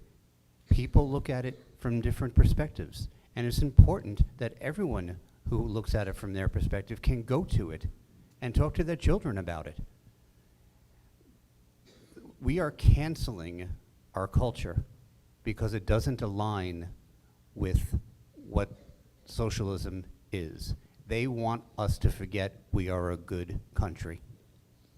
And if they have these reminders, they can't do it. Mr. Attoli. Y'all know what these statue removers remind me of? Is a person with a lot of anxiety. Right? Has anyone ever met those folks that are just constantly thinking, and they're thinking about their past and their past mistakes and what they could have done different and what they should have done different, and then they live in those past mistakes and then they try to fix it in their head? That's what this is about. You know, this is the dark side of our society that is digging into our past just to find negatives and ignoring who we are as a society. A society, just like a person, has good and bad traits. We're all born into sin. And if we're born into sin, then so is our society. You know, but the sin does not define us. What defines us is how we move forward. And we are the greatest country this world has ever known. Not because we're rich, not because we had big skyscrapers, not because we put men on the moon, but because we were the first country that said local people can govern ourselves. And that's never happened before. And so do not listen to these statute deniers. Time. Thanks. Mr. Moran. I'll be clear and direct about this, and that is I would vote against any attempt to remove such statutes. Our country is the greatest country on this earth, in the history of this earth. It is imperfect, though. But you know what? We can learn from those imperfections. Two of the lessons we can learn from those imperfections are the concepts of grace and redemption. And there are so many in this society, especially on the left side, that want to pit each of us against the other, that want factionalism, that want hatred, want to say that some are the oppressed and others are the oppressor, and you're born into that somehow, that you're one of those two classes. That's simply not true. That is simply not true. We are all made in the image of God, as I said earlier. We all need equal opportunity in this life to accept that grace that He has for our lives. And we need to teach our kids about that. But we also need to be clear about our history and identify what has been sinful about our history and how we've come from that sin to a greater nation today. Mr. Attoli, the United States Supreme Court, you're going to need to tell me, and this is 1 minute, if this is a true or false statement, and why. The United States Supreme Court is the final word on questions of constitutionality. On questions of constitutionality of the law, yes, they are. Okay.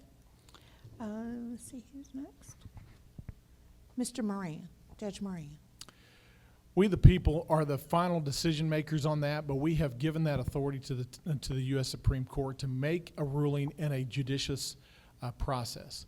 And so there has to be a final word through a judicial process. It emanates, though, from we, the people, and that originated from God and the natural law of God. Mr. Porro. So for the current law, the Supreme Court is the final say on constitutionality, but there's one little provision. We can write a constitutional amendment that allows something to become constitutional. So they are not the final say if the rest of the country says, no, you guys are wrong.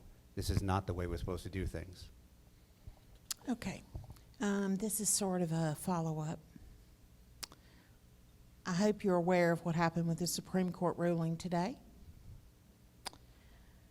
What will be the impact of the SCOTUS ruling on health care for the American people? And I am talking about the vaccine mandate for any health care providing facility, whether it be a hospital, long-term care facility.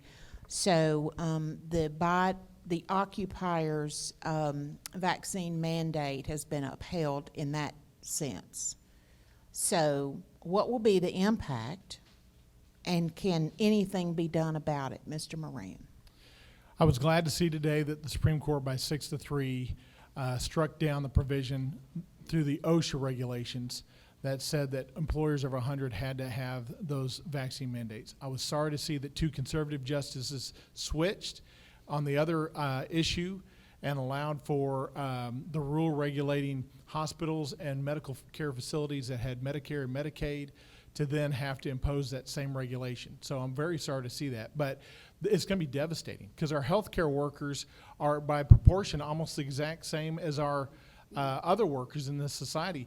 And we're not going to have enough healthcare workers now to take care of folks at our hospitals because of this ruling today. And it's unfortunate. Hospitals are going to be faced with a very, very tough next few months. I suspect that probably that's going to get reversed pretty quickly because the administration is going to figure out there's no way practically for it to actually take effect and still keep our healthcare institutions in play. Okay. Mr. Attoli. We as conservatives, we do not believe in legalism. We believe in moralism. And what that means is the Supreme Court doesn't decide right and wrong. Natural, God-given laws decide what's right and wrong. And these are laws that have stayed constant throughout human history. So when the Supreme Court passes a judgment like this, that's not the end-all be-all. That's not the right thing to do. All the Supreme Court does is see whether a law matches what the Constitution wants or not. When we take back the House next year, we need to submit bills that would make mandates of any kind like this illegal, period. Our country was founded on the understanding of natural rights and property Time. rights, and bodily rights is one of them.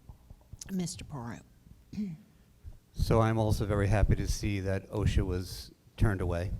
I'm extraordinarily disappointed to see that CMS was allowed to continue. And that is our fault. We gave CMS this power through the laws that we have written and allowed them to write certain rules. Because of those rules, that is the way the judges decided. We need to go back and pass laws that curtail CMS from being able to do this, because there never should be a mandate for you to have something put into your body or to receive a medical treatment that you are against. And you should never have to choose between continuing to have your job, that you may have a pension there for 15 years, and taking something that you disagree with. And that will be our responsibility to go there and fix. I'm sorry they didn't already do it. Okay, this is a 1 minute. Mr. Atoli. What current member of the United States House of Representatives do you most ideologically align with? Chip Roy. Okay. Do you want to expand on that? Sure. Chip Roy, and guys like Ken Buck, I like what they're doing because they obviously care about the middle class and working class people. And not just that, they understand where our country is right now. You know, a lot of these politicians in DC, they went straight from a nice home to a college to a master's to running a company or a business or whatever. And they don't understand what regular people's lives are like now. And that is the root cause of why we see what we see now. So that's why I like guys like Chip, because they're ready to actually fight. Because if the situation is this bad, we got to draw a line in the sand somewhere, and now's that time. Okay. Thank you, Mr. Porro. I'm sorry, did you just say only House? Yes, the United States House of Representatives. And why? Okay, well, if it's only the House, then it's really simple. Louis Gohmert. Okay. He is unbelievable. He has been a strong, conservative Christian voice for our country and for Texas for well over a decade and a half. And we need to replace him with another unapologetic fighter. If something was going wrong, you didn't have to worry about whether he was going to be a wallflower. He was going to get out there and tell the person, you're doing something wrong. And that is exactly what we need more people to do in Congress. Mr. Moran. There's some good members, really good members in Congress, and I'll tell you a couple have been mentioned here, and I'm gonna echo Louis Gohmert. Louis has served this congressional district valiantly for the past 17 years and going on 18 years. I tell folks as I travel around the district when they ask, are you going to be like Louis Gohmert? I say, look, I'm the same guy of principles. I'm a much different personality. Can't tell a story near as good as Louis, and I can't tell it near as long. But let me just reaffirm this also to you, that I intend to go to Washington, D.C. to be authentically Nathaniel Moran. I intend to go be a leader. I intend that when this question gets asked of other congressional candidates in the future, they say, I want to go up there and I want to stand for principles like Nathaniel Moran. I don't intend to emulate others. I intend to stand for principles and stand for what's best for East Texas. Thank you. Mr. Porro, tell us your position on the United States House Freedom Caucus. Just anything you want to say about that in 1 minute. Well, that's really easy. If I get up there, that'll be the first door I knock on. I am very much in alignment with the House Freedom Caucus. You know, I love Ted Cruz.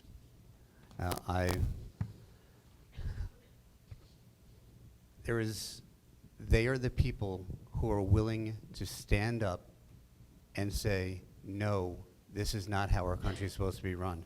And the problem is, there's not enough of them. They get shouted down, they get censored, they get marginalized. You know, Marjorie Taylor Greene, they took away a lot of her committees. She's been an extremely outspoken person. So, yes, the Freedom Caucus would be 100% the group of people that I would be looking to knock on the door and hope they would accept me. Mr. Moran.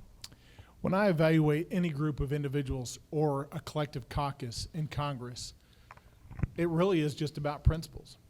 I'm going to tell you, there's going to be two things that guide my decision-making process when I get to Congress, and that is the principles I've espoused tonight: faith, family, and freedom.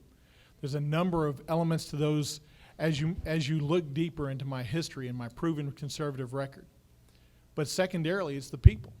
Because there's a lot of things that happen, the people of Congressional District 1, there's a lot of things that happen in Congress that we need to stop and pause and listen to the people of this area and see what they want done. And as long as it doesn't conflict with those principles I'm talking about, we need to be cognizant of the direction that is best for Northeast Texas. I've lived here for 45 years of my 47 years, minus time in college and a few years in Houston. And I love this area. This is the area and the people that I know and love the most, and I feel qualified to represent their values in Washington, D.C. Mr. Attali? Freedom Caucus, day one, I'm in there. You know, and the same reason why I love Chip Roy so much. You know, there's a lot of people that don't agree with what the Freedom Caucus does, okay? And the reason for that is they don't understand the gravity of our current situation. And the Freedom Caucus does. That's why I would go there day one. Because there's times in life where you have to work with each other. There's times where you have to compromise on values, whatever. This is not that time. We've been doing that as conservatives plenty. And we've seen what kind of federal government that's given us. So eventually, it's time to draw that line in the sand. And now is that time, period. Okay, thank you. Mr. Moran, tell us, if you're elected, which House committees would you like to serve on and why? 1 minute. Yes, one is Judiciary. I'd love to start at Judiciary. Foreign Affairs is another one as well. I've got, and I got to tell you, as I look back at my history, there's a number of things I can bring to the table. Small business is a third one as well. I want to mention all three of those because Foreign Affairs, I've got a degree in Russian. I went to West Point for a couple of years, was proud to be introduced to the Russian culture by studying in Russia. I understand the influence that it's having in this country and want to defend against that influence. Judiciary, because I'm a judge and a lawyer, I understand the importance of those matters and the immigration policies that flow through the Judiciary Committee. Small business, let me just tell you, I'm a small business owner. I put hundreds of people to work every day, and that's because I make good decisions for that business, and I understand the effect that the federal government has on those businesses day in and day out. I'm the only one of the candidates that has that broad life experience that can take to Congress immediately an opportunity to serve on those committees and make a difference. Thank you, Mr. Attali. Obviously, with my career background, military affairs would be perfect, and so would energy. The ones that I would shoot for the most is healthcare. That's the subcommittee I want to be on. And the main reason for that is healthcare is the biggest single issue that we're facing now. Our healthcare prices is the reason why we have the national debt the way we do, right? Our healthcare prices is why my mechanic needed heart surgery, but he had to wait 6 months so he could get on Medicare. Healthcare prices is why my buddies that I worked with on the rig just last year had to pay $1,200 a month for health insurance for a family of 4.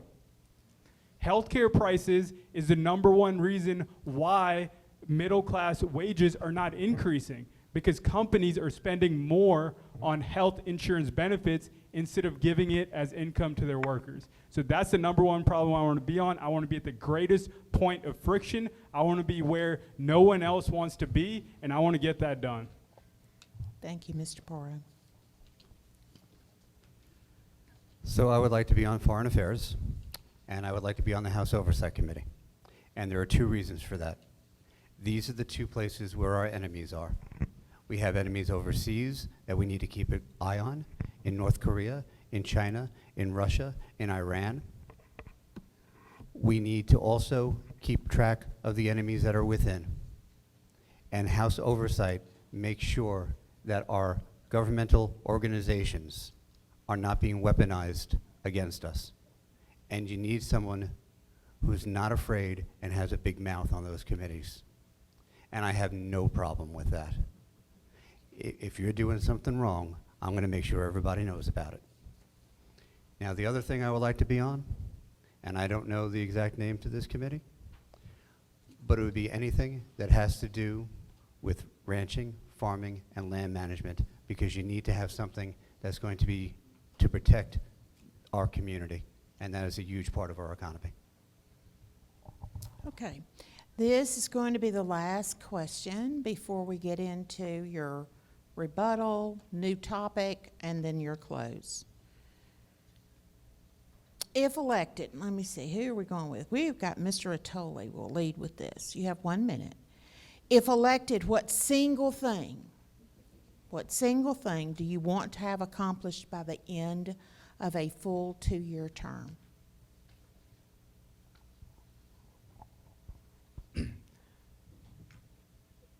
Any proposal I throw out, I'm an extremely practical person, okay? I work blue collar. The last time I wore a suit to work was 2010, which was working in Capitol Hill, all right? I'm an extremely practical person. Anything that I want to do, I want to make sure it's doable. So I know as a freshman in Congress, you don't have a lot of power, right? So what I would like to accomplish in the first 2 years is I want to help rebrand the Republican Party from the party of small government to the party of local government. Because that is a simple way to describe what we stand for as conservatives. The general public knows what we're against. We're against socialism. We're against big government. But what are we for? Time. Rebranding is what does that. Time. Mr. Porro. So the First Amendment is under attack. And that, without the First Amendment, none of the other ones matter. Everything else flows through our freedom of speech, our freedom of ability to assemble, and our freedom to worship. So we have to fight against that. And the clearest way to fight against that is to take on big tech and Facebook, Twitter, and all the other social media platforms. Now, they have protections to protect them against getting lawsuits. That is in Section 230 of the Communications Act of 1934. And that section needs to be deleted. We need to put in place that this is the public square. And if you violate the First Amendment rights of any citizen in that public square on your platform, there will be financial repercussions. So you're going to have two choices. You can either censor us or you can go broke. So I think that they're going to decide to stay in business and stop censoring us. Mr. Moran. I want to mention two things that I plan to do in my first term in Congress, and that is, one, I want to prove my mettle to those other congressmen and women that stand for liberty, so that they understand that I stand in that same regard, so that that respect is built, so that then I can have more influence for this particular district and more influence on national issues going forward. I think that internal relationship building is so important. I spent my first 2 years as county judge doing that here. Relationship building with the other elected officials, 28 elected officials here in Smith County. And because of that relationship building, then we could tackle the hard problems and get things done. Then specifically for the district, I'll tell you, there's some easy solutions that I think are lying there if we will put some work to it. Army Corps of Engineers has been a huge regulatory issue across the 17-county district here. Multiple counties have problems that need to get solved with waterways and with lakes in their region, and I want to dig deep into that and cut that regulatory red tape and get those problems solved for our district. Okay, thank you. Okay, so now we're going to go into the 2-minute period each, where you can rebut anything, and y'all played nice tonight, so I don't know that you have anything to rebut. But you can readdress any issue that you don't believe that you fully gave your position on, or you can bring up a new topic. For example, if you just have a burning desire to talk about private property rights or something like that, you can introduce a new topic. So here is, and it's 2 minutes each, and here's the order to just kind of help you all a little bit. Mr. Porro would go first. Mr. Moran, Judge Moran would go second, and Mr. Attoli will go last on that. So, Mr. Porro. Thank you. I'm the most conservative candidate here. I'm not a career politician. I'm not a lawyer. Each of my previous jobs and my current job has given me a first-hand line of sight to the problem and threats that face this country. I've been a teacher. Our educational system's in shambles. We're more worried about teaching CRT and indoctrinating our children than we're worried about teaching them reading, writing, and arithmetic. We are still in a pandemic. I have 22 years of healthcare experience as a bedside provider and a healthcare executive. I know what science is. I know how to look at the data. I would add my voice to Rand Paul, who has been a very sound voice throughout this pandemic. I understand Dr. Fauci needs to be fired and probably prosecuted. I have an MBA and an executive leadership position at Parkland, which will serve me well. Having worked in both the for-profit world and the not-for-profit world, I have the full breadth of healthcare and a depth of knowledge that most other people and no one on the stage has. I work in a large bureaucracy. I know how to successfully navigate one. I know how to build consensuses. My current role and my work as a captain of a rescue company, which I was a volunteer, has honed my leadership skills. I understand what it means to be a servant leader. The most important difference is my proven courage, as evidenced by my work as a captain of a rescue company, was accumulated at ground zero. I have repeatedly put myself physically in harm's way from my community. My courage will no longer be physical in nature. I can't do that anymore. It'll be through thought and word. I will willingly accept the slings and arrows of the left. I will willingly go against our cancel culture. I will willingly take the lies of the media, and I will willingly take the censorship of big tech, because we need to fight it. And nothing that happens to me matters. What happens to America is what matters, and plenty of people have sacrificed a lot more than that. You know, I'm not looking to be bipartisan. I'm not looking to compromise with socialism. I'm not looking to compromise with Nancy Pelosi. If that's what you want, I'd love to have your vote. I want to talk a little bit about experience. We've done a whole lot with positions tonight and conservative principles, but I got to tell you, there's a real marked difference in the theoretical and the practical. And when you're in the mix of policy making, you've got to at some point say, I'm taking a stand for liberty. And I've done that. I've done that in the heat of a pandemic, stood for liberty, and was praised for that across the state by grassroots groups just like this for taking a liberty-loving approach. I'm a proven conservative. You don't have to wonder about what you're going to get. The package has been opened. People in Smith County have seen me for 20 years giving back to the community, even though I've only been in paid elected office for 5.5 years. The rest of the time, serving the community. I didn't need a position to serve my community. Let me tell you a little bit about some of the things that are important to me as I think about this. I was a Boy Scout leader for Troop 370 at Green Acres. I was a Sunday school teacher, both adult and children. I've been a deacon at church. I've been on the Cancer Foundation for Life board, been on the Discovery Science Place board. I started an education foundation from the ground up, from my kitchen with a phone call to a friend of mine to say this is a need that needs to happen. I've been involved in economic development in the Chamber of Commerce. I'm a business owner. I've been involved in legal disputes representing businesses across East Texas for 20 years. I've been a judge now for 5.5 years, and if you think I could hide whether or not I was a conservative as county judge, especially in Smith County, you are mistaken.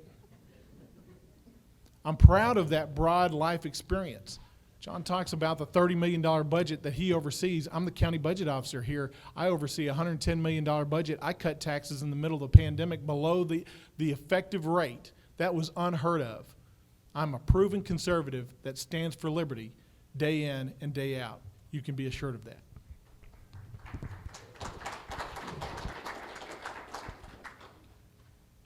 You know, there used to be a time in this country where the people we elected reflected who we were as a society. You know, there used to be a time in the country, generally before the 60s, to where the people that represented us in DC did not just grow up in a good home, go to college, go get their master's, and go run something. and then run for office. There used to be a time when people worked through college and then had real jobs in the real world, whether it's mopping things or checking people out or building things. And that real world practical experience is why we see the Congress the way it is now. You know, and it's not just important to have that real world practical experience at the bottom to see what the world looks like. It's also important to have that leadership experience as well. You know, so when I started out roughnecking, I started out as a floor hand, but I worked my way up, motor hand, derrick hand, driller. And as a driller, I was in charge of a $25 million piece of equipment. We drilled multiple multi-million-dollar wells, 3 to 5 miles deep, all across Texas and New Mexico. And then same thing in the Marine Corps. You know, I started out managing 4 Marines and went up to a unit of over 100 Marines. I'm probably the only one on the stage that knows what it's like to be laid off. I'm probably the only one on the stage that knows what it's like to make $10 an hour. I'm probably the only one on the stage that knows what it feels like to get a surprise medical bill. And so that management white-collar experience, plus my real-world blue-collar experience, is why I want to go represent us, not lead us, but represent us in D.C. Time. Okay, so now you are about to close the deal, gentlemen. So you have 1 minute, and we will go in this order, which is reverse of how we made the introductions. So Mr. Porro, you will go first. Mr. Attola, you will go second. And Judge Moran, you will go last. 1 minute, gentlemen. Anything I'm about to say, you can easily look up on the internet if you don't remember living it yourself. Judge Moran tonight has looked you in the eye repeatedly and said he's a proven conservative. Yet he signed stay-at-home orders that close your schools, close your businesses, and close your churches. I'm sorry, that's not conservatism. Does that sound like conservatism to you? He's either insufficiently conservative or he could not stand up to Greg Abbott and say, no, I'm not going to allow our schools and our businesses to be closed. You sue me if you want that to happen. You know, this is the reason why I am here today, because I don't want to have people who are insufficiently conservative to represent us. I have a tremendous hard-working ethic. I'm a tremendous fighter. I have a backbone of steel, and I will fight for you every single day, given that chance. Time. Mr. Attola. You know, there's a verse, I forget which book, I forget the numbers, but it basically says, a man's ways are always clean in his heart, or in his eyes, but the Lord weigheth the spirit. So I believe all of us believe we're fighters, right? I'm the only one that started this race against an 18-year incumbent. And not just any incumbent, a guy that I worked for, a guy that I liked, a guy that I got along with, and a guy that I voted for. Right? And the reason I did that, I knew it was going to be hard. I knew fundraising would be hard. I knew people would expect that I was a rhino, right? But the reason I did that was the direction our country is headed in is unsustainable. And everyone knows it. Serious economists and historians are saying that now. And I'm running because I believe in my platform so much, we're calling it the plan, that I just cannot stand by and see this happen and not hear any solutions from any of these politicians. Roughneckforcongress.com, get a copy of the plan, A.D. Attola, U.S. Congress, Texas District 1. See, you just had to color outside the lines at the last minute. I've been so bad about going over, I'm really sorry. Mr. Moran. Let me first address what Mr. Porro said about my order. You can go look it up. I never closed schools, never closed churches. A number of you in this community know that for a fact. And now we're seeing the truth of where this direction is coming from right here. We don't need somebody from Dallas. to come represent us in Congressional District 1. Listen, and if it was important to stand for liberty in this race, in a political race to earn a position as congressman, the individuals in this race should have stood for liberty before now. I've stood for liberty for 20 years, 25 going back to college. I proved my conservative mettle. You can look that record up, and you can talk to anybody in this room, including the people at the dais right here. They know I'm tried and true conservative. I appreciate your vote. I hope that you will come talk to me, and I hope that you will vote Nathaniel Moran for Congress March 1st. Thank you. Godspeed.